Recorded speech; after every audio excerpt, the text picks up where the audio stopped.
Olá pessoal, bom dia, sejam bem-vindos. Eu sou o Pedro Lima e vou palestrar para vocês sobre entorse lateral de tornozelo nesse evento do Summit SECAD. Inicialmente, me permito apresentar um pouco da minha timeline, da minha linha do tempo. Eu sou fisioterapeuta, fiz especialização, mestrado, doutorado, atuo também na parte de clínica privada, tenho 2 unidades de negócio e também sou professor na Universidade Federal do Ceará. Lá nós temos um ambulatório de fisioterapia esportiva, que a gente chama de LIFE, é a Liga de Fisioterapia Esportiva. Nós cuidamos do desporto universitário, são 8 equipes, 4 masculinas e 4 femininas. E temos um ambulatório de joelho, chamado Papo Joelho, e um grupo de pesquisa em tendão, chamado TRG, é o Tendon Research Group. Eu também faço parte da SONAF, da Sociedade Nacional de Fisioterapia Esportiva, é a entidade de classe no país que cuida sobre a atuação do fisioterapeuta esportivo. Eu já desempenhei diversos papéis dentro da entidade, desde coordenador científico da minha regional, presidente da regional Ceará, e atualmente eu estou ajudando a SONAF sendo editor do Profísio, Fisioterapia Esportiva e Atividade Física, que é um projeto em parceria com a editora Artimed e a SECAD, lá no Rio Grande do Sul, tá bom? E o tema da nossa aula de hoje é falar sobre entorse de tornozelo. Existe muito material na literatura para estudar sobre esse assunto. Em 2006, há um bom tempo atrás, um grupo de fisioterapeutas da Holanda escreveram um guideline de prática clínica para a sociedade holandesa, falando os principais aspectos da entorse lateral de tornozelo. Depois, em 2013, os fisioterapeutas americanos escreveram outro guideline publicado na JOSPT sobre problemas que envolvem entorse lateral de tornozelo. E em 2015, um pouco mais recente, eu e o professor Gabriel, que trabalha comigo aqui na UFC, nós escrevemos um capítulo de livro do Profísio intitulado Avaliação e Tratamento da Entorse Lateral do Tornozelo. Então, basicamente, vocês que estão assistindo essa palestra, se quiserem depois aprofundar o assunto, boa parte dessa palestra vocês vão encontrar fundamentação teórica nessas 3 literaturas que eu acabei de mostrar para vocês, tá bom? Mas nada melhor do que sentir na pele o que os nossos pacientes sofrem. Em 2012, eu tive uma lesão de tornozelo, um entorse de tornozelo grau 2, e tive que fazer todo o processo de tratamento conservador e passei por todo o sofrimento que os nossos pacientes e atletas passam e compreendo um pouco melhor a subjetividade do paciente por estar na pele deles. Tá? Eu escolhi esse tema, entorse de tornozelo, porque é altamente prevalente. É muito fácil você já ter sofrido ou conhecer alguém próximo do seu círculo social que já tenha sofrido entorse de tornozelo. Em pessoas fisicamente ativas, essa prevalência é muito maior. Pessoas praticantes de esporte, elas estão sujeitas a alguns fatores que aumentam a chance de ter entorse de tornozelo. Então, a prevalência aumenta ainda mais. Por outro lado, a entorse de tornozelo, apesar de ser muito frequente, ela não é tão grave. As lesões, quando elas ocorrem, na sua grande maioria, não tem uma complexidade, uma gravidade muito elevada. Se a pessoa for treinada, se o profissional for treinado, ele vai saber gerenciar isso facilmente. Tá? Aqui eu estou mostrando para vocês os números epidemiológicos desse problema. Duas lesões de tornozelo a cada 1.000 pessoas na população em geral por ano. E quando a gente vai para a população fisicamente ativa, esse número aí ele aumenta exponencialmente para 58 lesões a cada 1.000 pessoas por ano. Praticante de exercícios, praticante de atividade, praticante de esportes. Os principais esportes que envolvem isso são esportes de mudança brusca de direção e salto. Tá? Essa aula ela vai focar em 4 aspectos da entorse de tornozelo: o prognóstico, a avaliação, o tratamento e a prevenção desse problema. Se a gente conseguir capacitar os fisioterapeutas nessas 4 vertentes, eles vão dominar todo o conteúdo que precisa sobre o assunto. Então, vamos iniciar pelo prognóstico. Então, das primeiras coisas que o paciente quer saber quando ele está lá no consultório, quando chega para o atendimento na consulta inicial, é: primeiro, eu vou ficar bom? Quanto tempo vai demorar para eu ficar bom? Eu vou poder voltar a jogar? Quanto tempo eu vou demorar a voltar a jogar? E se eu vou conseguir voltar no nível de performance que eu estava pré-lesão? Essas perguntas são perguntas de prognóstico, são perguntas que você tem que saber o que vai acontecer no futuro com esse paciente. Poucas são as lesões em que fisioterapeutas conseguem afirmar, fundamentado na literatura, essas respostas. Entorse lateral de tornozelo, dor lombar, osteoartrite de joelho, são uma das poucas que já tem muito estudo que avaliaram numa coorte prospectiva a história natural da doença, o curso natural da doença. Para a entorse de tornozelo aguda, nós sabemos que depois de 2 semanas a dor desse paciente vai diminuir muito e a incapacidade também vai diminuir muito. Não quer dizer que vai ficar zerado, mas em 2 semanas, dor e incapacidade elas vão ser reduzidas drasticamente.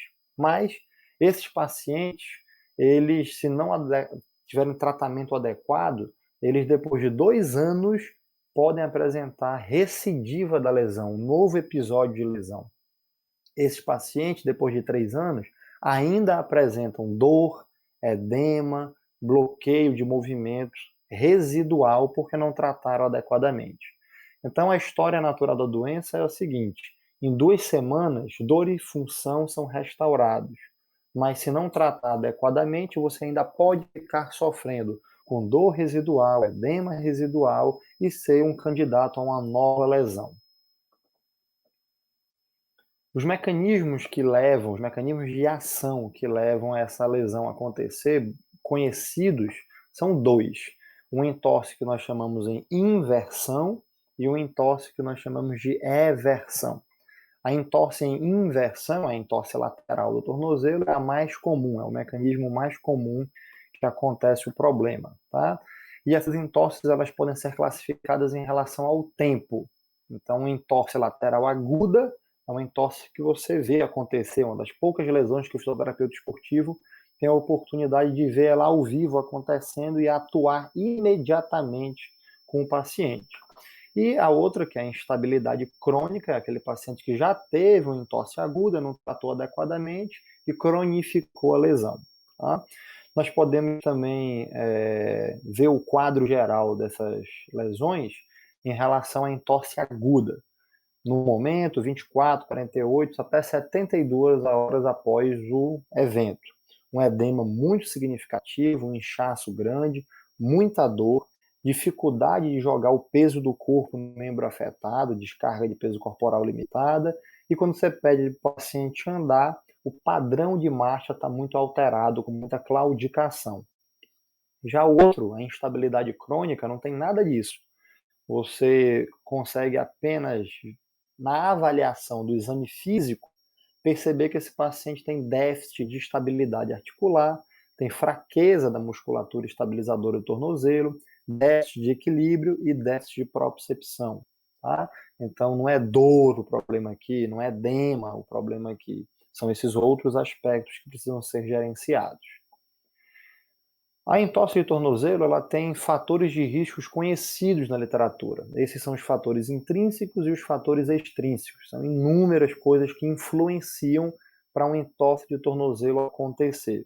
Algumas delas são modificáveis, o fisioterapeuta pode atuar para intervir, para modificar, para alterar esse padrão de fator de risco, mas outras são imodificáveis e a principal delas, que é essa chamada lesão prévia, vocês estão vendo aqui, dentro do balão de fatores intrínsecos, é a principal dos fatores que levam a entorse de tornozelo. Existe um estudo publicado com atletas profissionais de basquete nos Estados Unidos, mostrando que histórico prévio de entorse de tornozelo é o principal fator para uma futura lesão de entorse novamente. Então, se você trabalha num grupo em que você faz um levantamento e percebe que existe um subgrupo de pessoas que já experimentaram entorse de tornozelo, atenção especial para esse subgrupo, porque eles são os candidatos a sofrer isso novamente.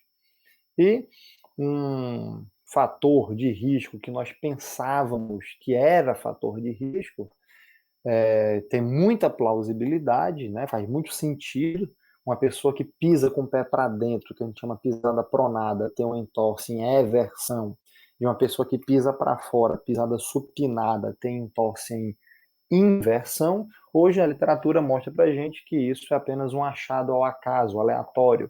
Não existe associação de fator de risco entre esses dois fatores. Então não se preocupe com o tipo de pisada do paciente, que isso não determina o tipo de lesão que ele vai ter, tá bom? Esses são os principais tópicos sobre prognóstico. Agora o paciente chegou, a gente respondeu a pergunta que ele quer saber se vai ficar bom ou se não vai ficar bom, e a gente precisa avaliar esse paciente. Como eu disse, como a gente tem a oportunidade de ver a lesão acontecer, nós precisamos, como profissional de primeiro contato, descartar problemas graves nesse paciente. Nós chamamos isso de bandeiras vermelhas. Para entorse de tornozelo, fratura e ruptura da sindesmose são as duas bandeiras vermelhas que nós temos que nos preocupar. Fratura de maléolo, fratura de diáfise da fíbula, fratura de tíbia, fratura de base do quinto metatarso. São as principais que podem acontecer. E a abertura da sindesmose abre a articulação tibiofibular distal. Existe uma regra para fazer essa avaliação inicial de triagem, que chama regra de Ottawa, tá? Essa regra de Ottawa, ela foi desenvolvida para poder diminuir o número de solicitações de exame de imagem nas emergências, nos pronto-socorros, tá? E, basicamente, se você receber um paciente com entorse de tornozelo, com dor na região maleolar, palpar a região ao redor do maléolo, ao redor da fíbula, e está muito doloroso, e pedir para o paciente andar, e ele não conseguir colocar o peso do corpo, descarregar o peso do corpo, e dar 4 passos, então solicite o exame de imagem, que esse paciente é uma suspeita forte de fratura. Da mesma forma que o paciente que tem dor na região do médio pé, você palpa a base do quinto metatarso, dolorido, osso navicular dolorido, cuboide dolorido, o paciente não consegue deambular, esse paciente, então, é um candidato também à bandeira vermelha, solicite o exame de imagem, tá? Feito isso, nós precisamos classificar o grau de severidade da lesão. Grau 1, grau 2 e grau 3. O grau 1 é a entorse que mais acontece, aquele momento que você está andando, pisa em falso e vira o pé, mas a função está preservada, você consegue movimentar adequadamente, não tem muito edema, enfim, vida que segue. Já a grau 2 é uma entorse que ela exige um pouco mais de cuidado, porque você vai perder alguns movimentos do tornozelo nessa lesão. Os testes ortopédicos aqui, o teste de gaveta anterior dá positivo, ele avalia a integridade desse ligamento que vocês estão vendo aqui, que é o talo fibular anterior, e o teste de inclinação talar dá negativo, é o que avalia a integridade do ligamento calcâneo fibular, esse que vocês estão vendo no mouse aqui. E já tem um edema moderado nesse paciente. A entorse grau 3 é aquela entorse que exige uma grande atenção de profissional de saúde, do fisioterapeuta, tem uma perda de função completa do tornozelo, não consegue movimentar, testes ortopédicos todos positivos, muito edema e incapacidade de realizar movimentos e deambulação, tá? É preciso também entender que se esse paciente você não teve oportunidade de ver a lesão acontecer, ele chegou encaminhado depois para você, esse paciente ele pode chegar depois de 3 dias, depois de uma semana. Então, em que momento, em que fase da recuperação esse paciente chegou até você? Se você viu a lesão acontecer, você está na fase inflamatória ali até 72 horas. Depois disso, uma semana de cicatrização chamada proliferação, e depois nós temos a remodelação precoce e tardia. É importante o fisioterapeuta saber isso para ter ideia de quais intervenções ele vai lançar mão para cada etapa dessa. Não faz sentido eu utilizar intervenções anti-inflamatórias se o paciente chegou para mim depois de, sei lá, 4 semanas, um mês de lesão. Ele já está em remodelação tardia, então não faz muito sentido isso. A avaliação não tem nada de novo do que se sabe sobre fisioterapia. Nós vamos fazer uma anamnese com história clínica, um exame físico e alguns exames complementares. Tá? Na anamnese, nós precisamos escutar do paciente como a lesão aconteceu, qual foi o mecanismo de ação da lesão. O principal é aterrissar depois de um salto.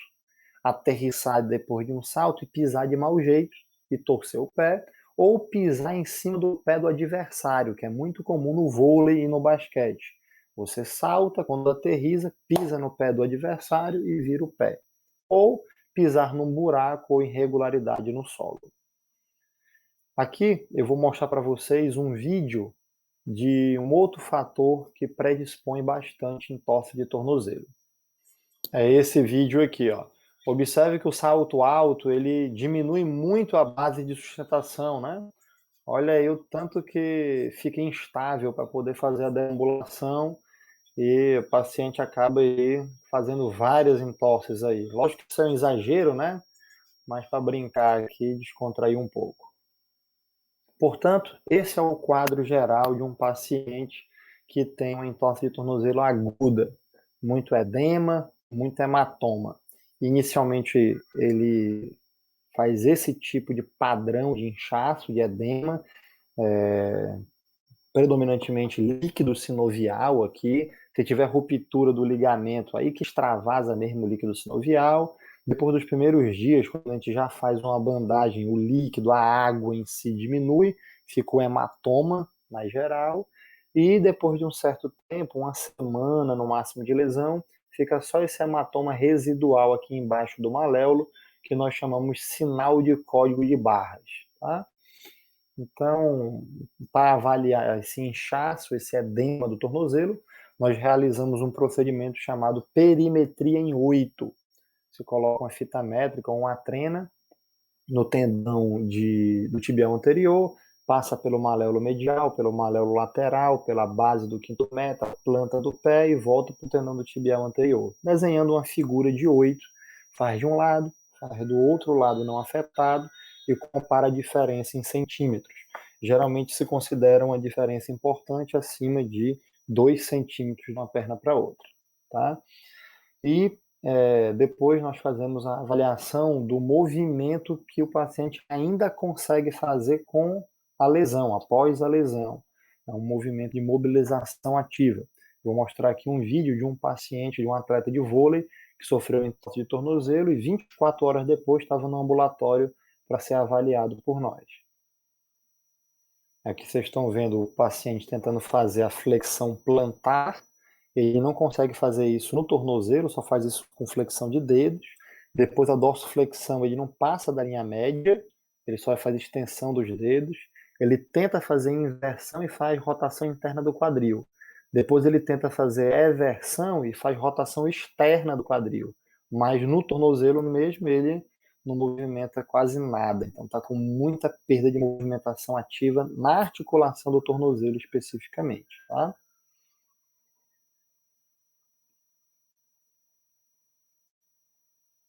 Então, no exame físico, nós fazemos essas mobilizações ativas primeiro, a gente pede ao paciente fazer isso, e depois a gente faz passivamente. E depois faz os movimentos resistidos e, por último, os testes específicos. Tá? Na mobilização passiva, né, no teste de movimentos passivos, nós testamos em todas as direções, principalmente naquelas em que no movimento ativo estavam restritas, estavam bloqueadas. Tá?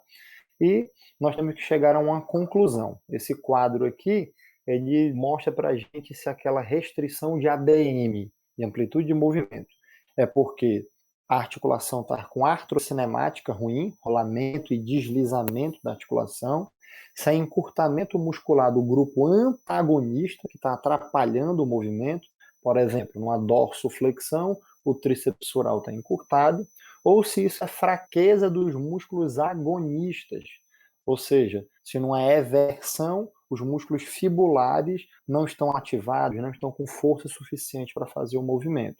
Ou se é ainda um quadro inflamatório químico muito predominante que está causando um bloqueio álgico, tá bom? E aí, se for fraqueza muscular, a gente confirma no teste resistido.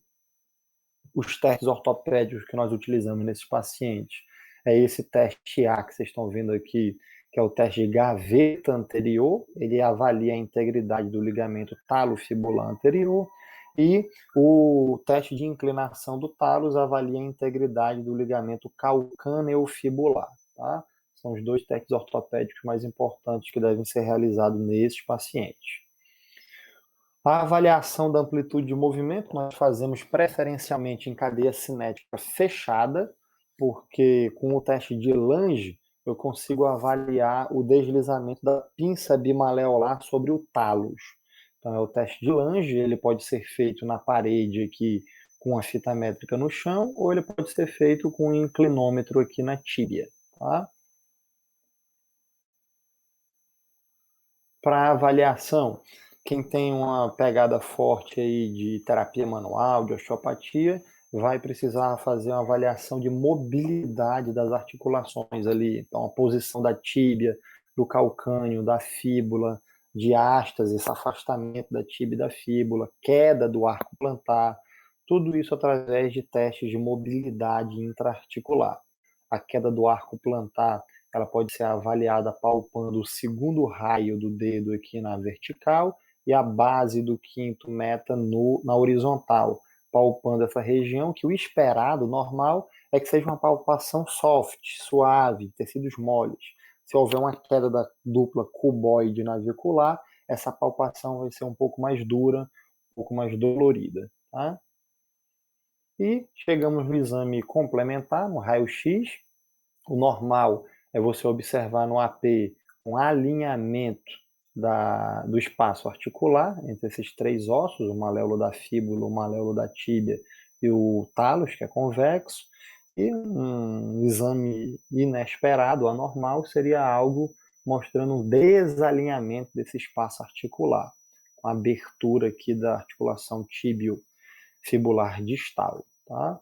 Outro ponto importante é a máxima de que no exame de imagem sempre tem que se observar duas incidências. Aqui você está vendo um AP de tornozelo, aparentemente normal, a linha do espaço articular está simétrica e a integridade da cortical do osso aqui está preservada. Mas aí quando você coloca no perfil, aí você vê que acima do maléolo da fíbula tem um fio de cabelo aqui, ó. Tem um ponto de fissura acima do maléolo lateral que caracteriza uma fratura da fíbula, tá? Esse paciente aqui foi um jogador amador de futebol que acabou evoluindo para uma cirurgia com colocação de osteossíntese com ponte bloqueada e ainda teve que fazer um reparo da sindesmose tibiofibular. Então, atenção a observar sempre duas incidências. Outra incidência comum nessas entorses de tornozelo, se a dor for de médio pé, é fazer a entorse AP e oblíqua do pé, o raio-x AP e oblíqua do pé, para tentar identificar a fratura da base do quinto metatarso, essa região aqui que vocês estão observando no mouse, tá? Então, o fisioterapeuta tem que estar atento a essas observações, a esses achados no exame de radiografia. Nos exames complementares biomecânicos, nós temos esse equipamento aqui no ambulatório, que se chama Biodex Balance System, é uma plataforma de estabilometria que avalia o equilíbrio dos pacientes em apoio unipodal. Então, o quanto de perda de equilíbrio esses pacientes tiveram, tá? Esse é um relatório padrão, ele avalia o equilíbrio global, ele avalia o equilíbrio antero-posterior e avalia o equilíbrio médio-lateral. Não existe ponto de corte. Aqui é comparativo. Nós vemos o lado esquerdo, vemos o lado direito e fazemos a comparação de simetria de um lado para com o outro, tá? Esse relatório também mostra um gráfico para a gente. O normal seria isso aqui, você observar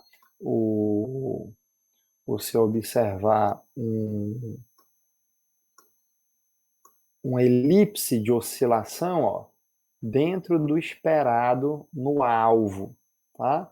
E aqui você está observando que a área de desequilíbrio, a área de oscilação do centro de gravidade foi bem maior no lado esquerdo, nesse paciente, em comparação ao lado direito, que foi mais concentrado. Então, quanto menor a área, maior o equilíbrio. Quanto maior essa área riscada aqui, que é a elipse de oscilação, menor o equilíbrio do paciente. Tá? O outro exame complementar biomecânico que nós fazemos é a dinamometria isocinética. Isso aqui só é feito em atletas de alto rendimento, que é um atleta de basquete cearense. A gente pode colocar ele com anexo dinamômetro isocinético para fazer o movimento de força de dorsiflexão e flexão plantar, ou de inversão e eversão, tá bom? O final dessa avaliação é saber o quanto que essa entorse de tornozelo está impactando na vida do paciente, está atrapalhando a vida do paciente.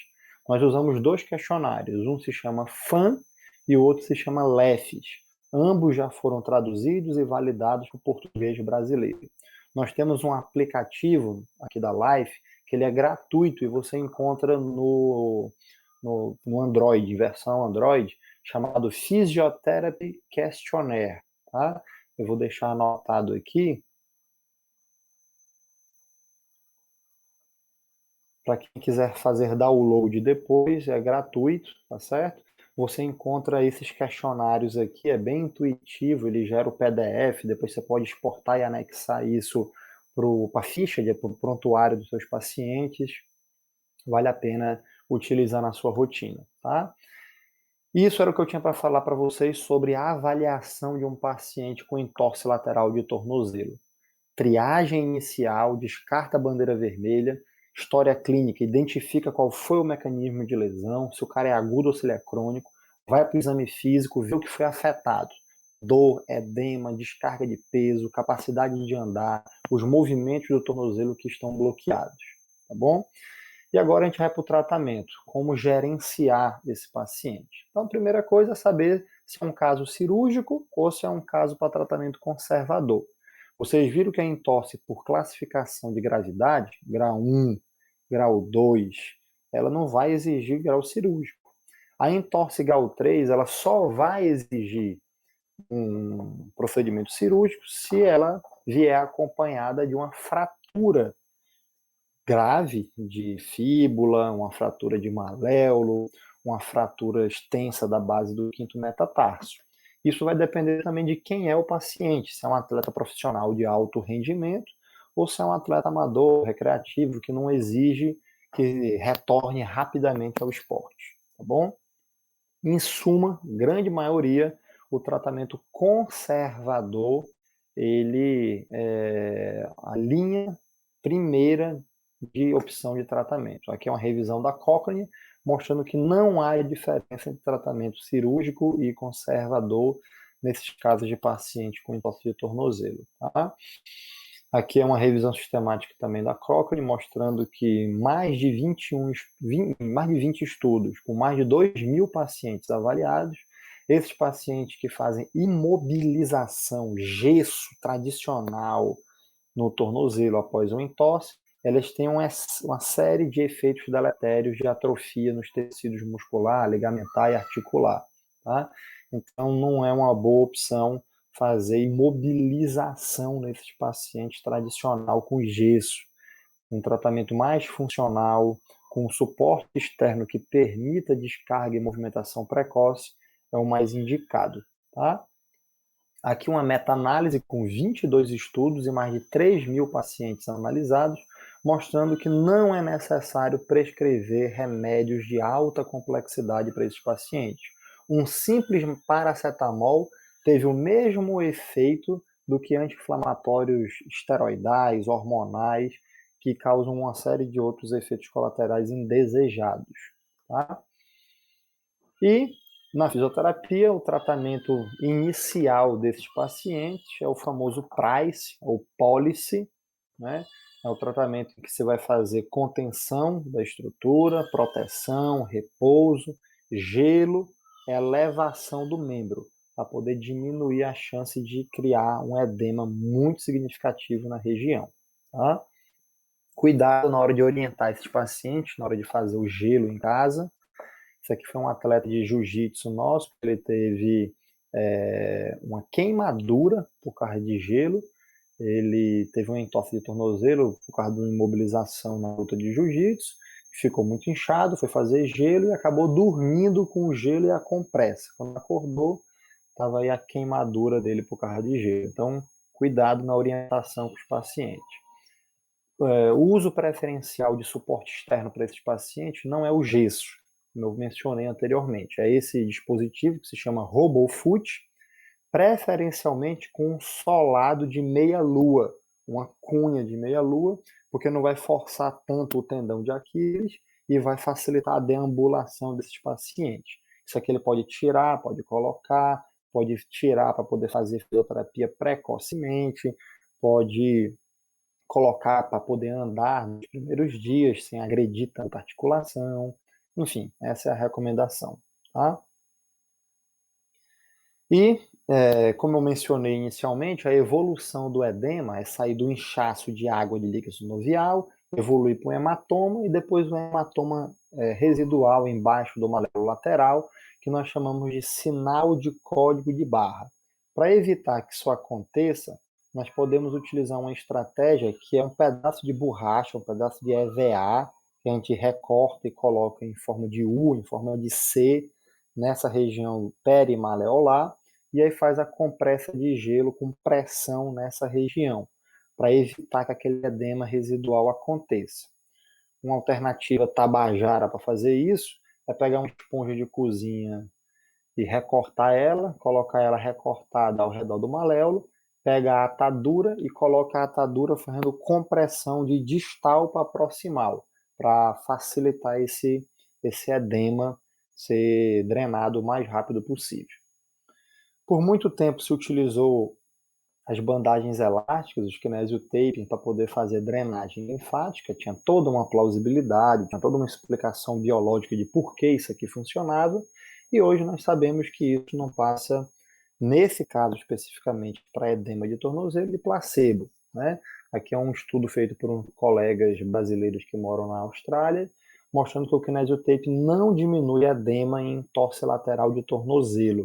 Um grupo de pacientes eles fizeram o kinesiotaping do jeito que é preconizado, e no outro grupo eles pegaram o kinesiotaping com corte em I e colaram no meio da canela do osso da tíbia.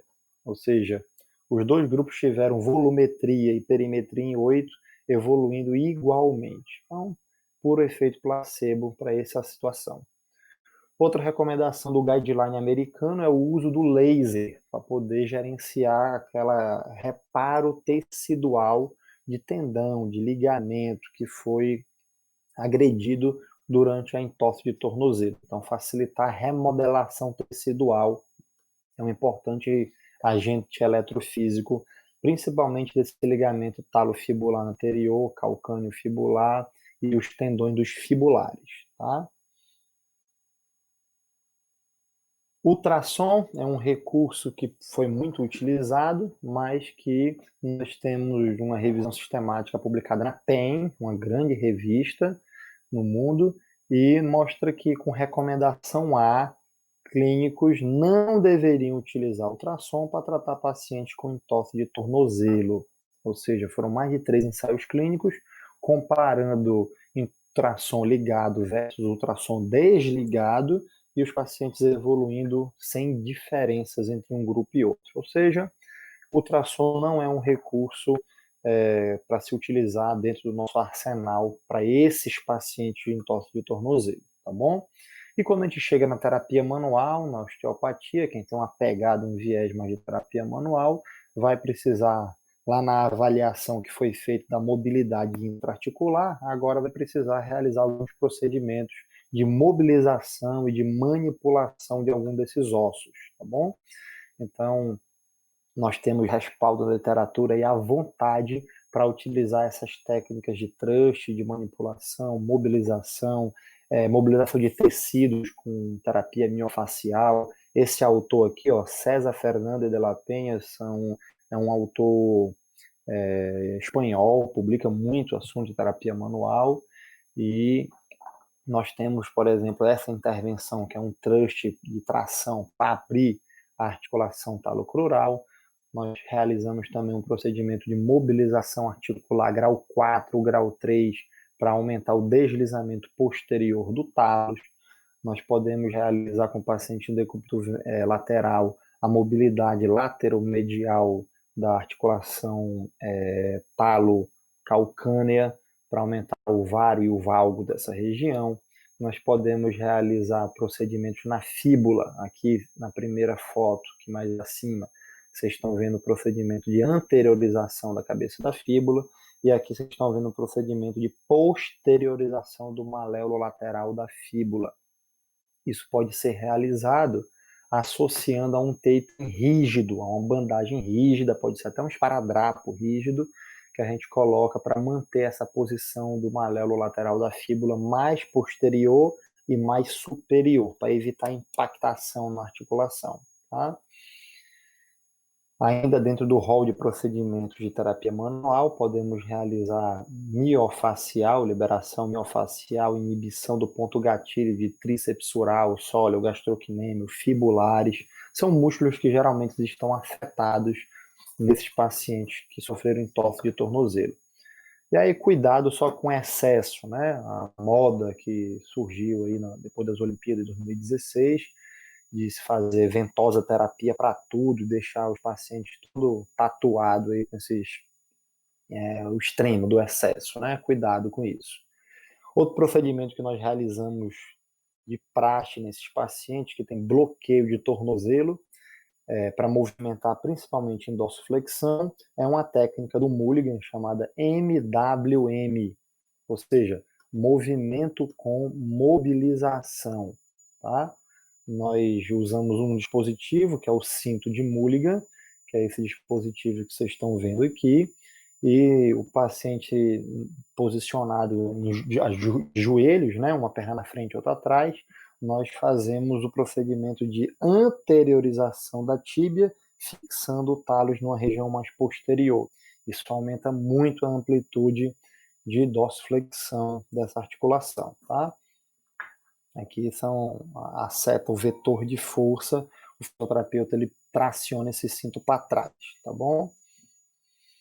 Outro procedimento que nós podemos lançar a mão no nosso rol aqui de intervenções é treino resistido dos músculos eversores, fibular longo e fibular curto.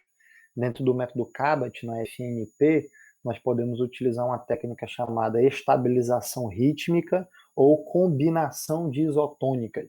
Isso aí vai ser bem importante para ganhar força isométrica e depois ganhar força isotônica de dorsoflexão com eversão, num padrão flexor de diagonal primitiva. Tá? Depois, quando a nossa mão não for mais suficiente para causar a carga necessária nesses pacientes, alguns são atletas, são muito fortes, eu vou mostrar um vídeo aqui como é que a gente pode evoluir nesse treino resistido. Aqui vocês estão vendo uma faixa elástica, um REP, uma resistência elástica progressiva, dando ênfase principalmente para a fase excêntrica, tá? Então, o paciente ele faz dorsiflexão com eversão, contrai concentricamente os eversores, depois ele tem que controlar a volta desse elástico aí, em que o fisioterapeuta pode aumentar o grau de resistência, tá? Então, quando a sua mão não for mais suficiente para dar carga, você pode lançar a mão de uma resistência elástica. E é importantíssimo fazer isso porque nós temos vários estudos, aqui é uma revisão com meta-análise com mais de 23 estudos biomecânicos que analisaram pacientes que tiveram entorse de tornozelo, mostrando que esses pacientes eles têm um atraso na contração dos músculos fibulares, ou seja, comparando o lado que teve a entorse com o lado que não teve a entorse, o lado afetado, os músculos, eles demoram a iniciar a contração, demoram a ser ativados. O que acontece? Na hora que você está sujeito a um entorse de tornozelo, você precisa que esses músculos contraiam rapidamente para prevenir que a entorse aconteça. E você não vai ter eles com a ativação adequada, porque eles estão em déficit, tá bom? Então, esse é o rol geral para tratar pacientes com entorse de tornozelo. Nosso último tópico dessa aula é falar sobre como prevenir para que isso não aconteça, tá? Então, se utiliza muitos dispositivos externos. Por um bom tempo se utilizou bandagens elásticas com muita tensão na hora de colocar.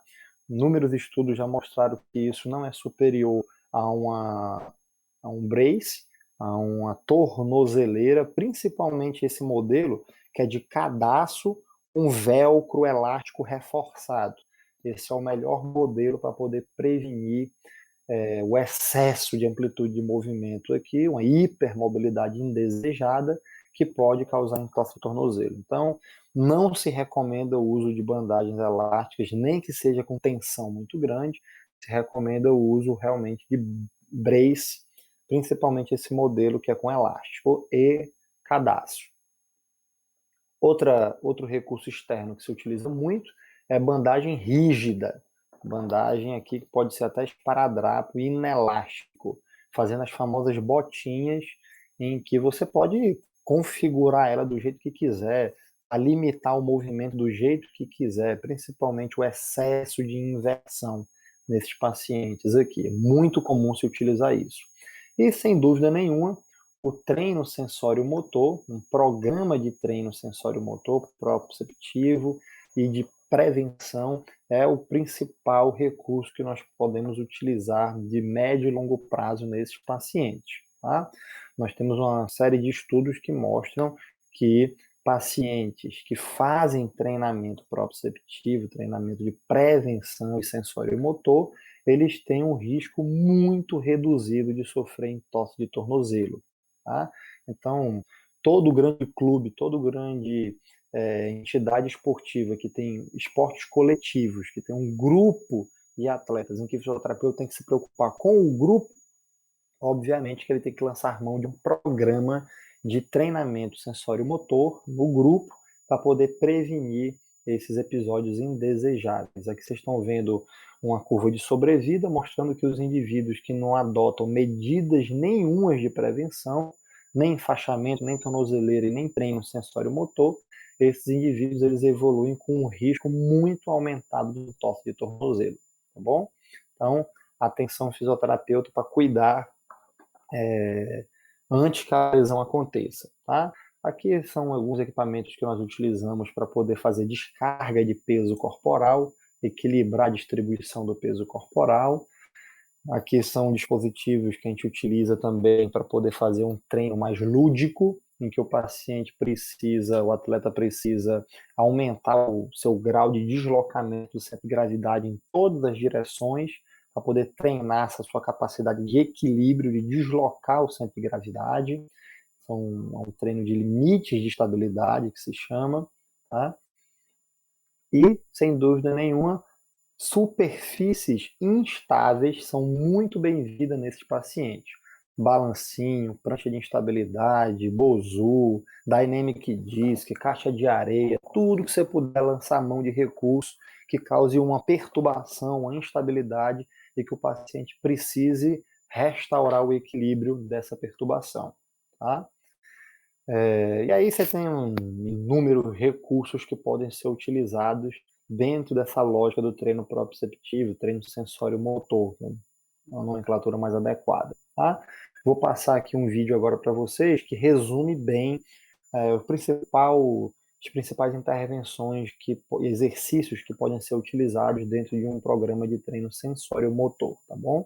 Aqui vocês estão vendo inicialmente o paciente fazer uma coisa chamada mecanoterapia numa tábua inversora. É raríssimo encontrar isso hoje em dia, né? Quase não se fabrica mais. Aqui você está vendo o paciente pisando numa bola e o fisioterapeuta causando uma perturbação externa em direções diferentes para que o paciente ele consiga manter o domínio da bola, causando movimentos no tornozelo. Depois exercícios mais suaves, menos complexos numa cama elástica, tá? E aí você tem que trabalhar aqui com dupla tarefa, com desvio de foco na tarefa, foco no indivíduo, foco interno, foco externo. Ele tem que mexer com esses parâmetros para que o exercício fique progressivamente mais difícil. Como, por exemplo, esse aqui agora, o paciente tem que estar com uma capacidade elevadíssima para fazer isso, né? Senão ele pode acabar sofrendo uma lesão se não tiver a capacidade adequada de realizar esses exercícios, tá bom? E aí você pode evoluir para outros tipos de superfície para estimular outros proprioceptores, outros receptores de ação daquela articulação, mudança de direção, enfim, até o paciente ir para o retorno ao esporte dele, retorno à quadra, fazer os movimentos mais próximos do que ele está acostumado, do que ele vai precisar fazer no esporte dele, tá bom? Esse autor que vocês estão vendo aqui, ele é um holandês chamado Evert Verhaeghe, ele já escreveu capítulo para a gente aqui no Profísio, da SONAF, e já veio para o nosso congresso, enfim, é um cara que ele é referência na área de epidemiologia de lesões, e ele publicou esse estudo mostrando que a soma de 3 intervenções, um brace ou enfaixamento, mais um treinamento sensório-motor como um programa de prevenção, é capaz de reduzir drasticamente as chances de um atleta, de um indivíduo sofrer entorse de tornozelo. Portanto, vamos lançar mão dessas intervenções na rotina dos pacientes para prevenir que essa lesão aconteça, tá? Então, esses são os principais tópicos sobre prognóstico, avaliação, tratamento e prevenção desses pacientes. O nosso objetivo maior é fazer com que o atleta retorne ao esporte. Então, o auge de satisfação do fisioterapeuta é ver se o paciente que passou por toda essa saga aqui de tratamento, ele conseguir retornar suas atividades, retornar seu esporte satisfatoriamente e de preferência no mesmo nível que ele estava antes da lesão, tá bom? Pessoal, essa era a mensagem que eu tinha que passar para vocês. Eu vou deixar aqui todos os meus contatos, basta vocês escanearem aqui com o celular esse QR Code, isso vai dar acesso a vocês a todos os meus contatos. E, enfim, apesar da lesão de entorse de tornozelo ser uma lesão muito frequente e pouco grave, é natural que você, fisioterapeuta esportivo, acaba tendo que receber algum paciente, algum atleta que sofreu essa lesão. Então, eu espero que com essa aula vocês consigam ter um norte, um maior esclarecimento sobre como gerenciar e como atuar diante de um paciente desse. Tá beleza? Obrigado mais uma vez à editora Artimed, à SECAD pela iniciativa e parceria junto com a SONAF e parabenizo pela organização dessa segunda edição do evento Summit SECAD. Parabéns e sucesso aí no evento. Obrigado. Tchau, tchau.